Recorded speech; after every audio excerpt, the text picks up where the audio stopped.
بسم اللہ الرحمن الرحیم۔ السلام علیکم۔ روزانہ واقعات سننے کے لیے اس چینل کو سبسکرائب کریں۔ حضرت سعید بن جبیر ایک تابعی بزرگ تھے۔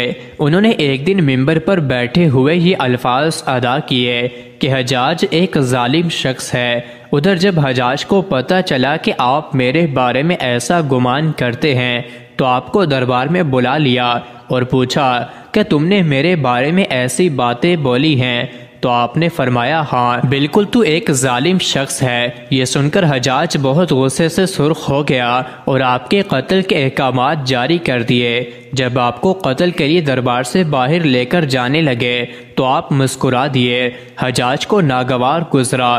اس نے پوچھا کیوں مسکراتے ہو؟ تو آپ نے جواب دیا تیری بے وقوفی پر، اور اللہ تجھے ڈھیل دے رہا ہے اس پر مسکراتا ہوں۔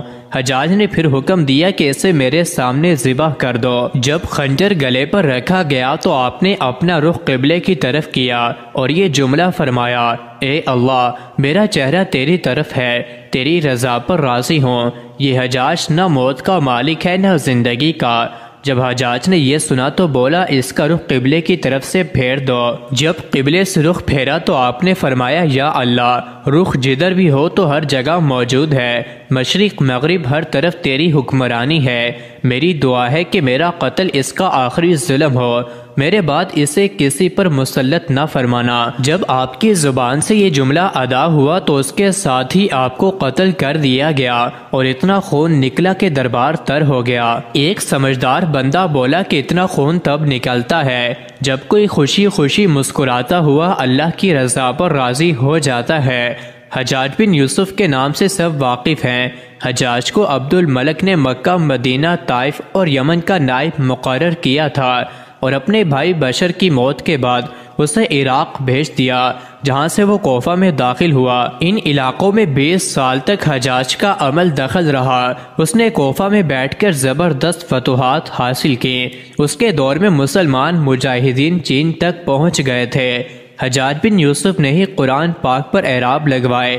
اللہ تعالیٰ نے اسے بڑی فصاحت و بلاغت اور سجاعت سے نوازا تھا۔ حجاج حافظ قرآن تھا، شراب نوشی اور بدکاری سے بچتا تھا۔ وہ جہاد کا دہنی اور فتوحات کا حریص تھا، مگر اس کی تمام اچھائیوں پر اس کی ایک برائی نے پردہ ڈال دیا تھا، اور وہ برائی کیا تھی؟ ظلم۔ حجاج بہت ظالم تھا۔ اس نے اپنی زندگی میں ایک خونخوار درندے کا روپ دھار رکھا تھا۔ ایک طرف موسیٰ بن نصیر اور محمد بن قاسم کفار کی گردنیں اڑا رہے تھے، اور دوسری طرف وہ خود اللہ کے بندوں، اولیاء اور علماء کے خون سے ہولی کھیل رہا تھا۔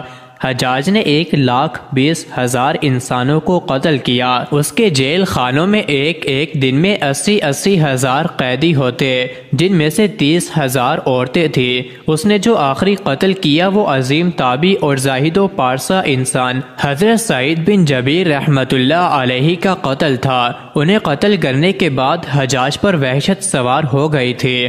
وہ نفسیاتی مریض بن گیا تھا۔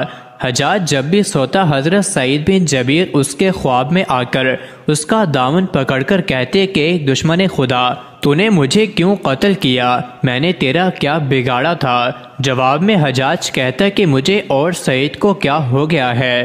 اس کے ساتھ حجاج کو وہ بیماری لگ گئی جسے زمہریری کہا جاتا ہے۔ اس میں سخت سردی کلیجے سے اٹھ کر سارے جسم پر چھا جاتی تھی۔ وہ کانپتا تھا۔ آگ سے بھری انگیٹھیاں اس کے پاس لائی جاتی تھیں اور اس قدر قریب رکھتی جاتی تھیں کہ اس کی کھال جل جاتی تھی، مگر اسے احساس نہیں ہوتا تھا۔ حکیموں کو دکھانے پر انہوں نے بتایا کہ پیٹ میں سرطان ہے۔ ایک طبیب نے گوشت کا ٹکڑا لیا اور اسے دھاگے کے ساتھ باندھ کر حجاج کے حلق میں اتار دیا۔ تھوڑی دیر بعد دھاگے کو کھینچا تو اس گوشت کے ٹکڑے کے ساتھ بہت عجیب نسل کے کیڑے چپٹے ہوئے تھے اور اتنی بدبو تھی جو پورے 1 مربع میل کے فاصلے پر پھیل گئی۔ درباری اٹھ کر بھاگ گئے۔ حکیم بھی بھاگنے لگا۔ حجاج بولا تو کدھر جاتا ہے؟ علاج تو کر۔ حکیم بولا تیری بیماری زمینی نہیں آسمانی ہے، اللہ سے پناہ مانگ۔ حجاج جب مادی تدبیروں سے مایوس ہو گیا تو اس نے حضرت حسن بصری رحمۃ اللہ علیہ کو بلوایا اور ان سے دعا کی درخواست کی۔ وہ حجاج کی حالت دیکھ کر رو پڑے اور فرمانے لگے، میں نے تجھے منع کیا تھا کہ نیک بندوں کے ساتھ چھیڑ چھاڑ نہ کرنا، ان پر ظلم نہ کرنا، مگر تو باز نہ آیا۔ آج حجاج عبرت کا نشان بنا ہوا تھا۔ حضرت سعید بن جبیر کی وفات کے 40 دن بعد ہی حجاج کی بھی موت ہو گئی تھی۔ جب دیکھا کہ بچنے کا امکان نہیں تو قریبی عزیزوں کو بلایا جو بڑی کراہت کے ساتھ حجاج کے پاس آئے۔ وہ بولا، میں مر جاؤں تو جنازہ رات کو پڑھانا اور صبح ہو تو میری قبر کا نشان بھی مٹا دینا، کیونکہ لوگ مجھے مرنے کے بعد قبر میں بھی نہیں چھوڑیں گے۔ اگلے دن حجاج کا پیٹ پھٹ گیا اور اس کی موت واقع ہو گئی۔ حجاج کی موت کے بعد جب قیدیوں کو شمار کیا گیا تو ان میں 1,20,000 مرد اور 20,000 عورتیں تھیں، اور ان میں 4,000 ایسی عورتیں تھیں جن کے جسم پر لباس نہیں تھا، اور یہ قیدی ایک ہی 4 دیواری میں قید تھے۔ قید خانے کی چھت نہیں تھی۔ جب کوئی قیدی گرمی سے بچنے کے لیے اپنے ہاتھ سے اپنے چہرے کا سایہ بناتا تو زندان کے سپاہی اس کو مارتے تھے۔ انہیں جو کی روٹی میں ریت ملا کر کھانا دیا جاتا اور پینے کے لیے کڑوا پانی دیا جاتا تھا۔ مزید ایسی ہی ویڈیوز کے لیے چینل کو ضرور سبسکرائب کریں۔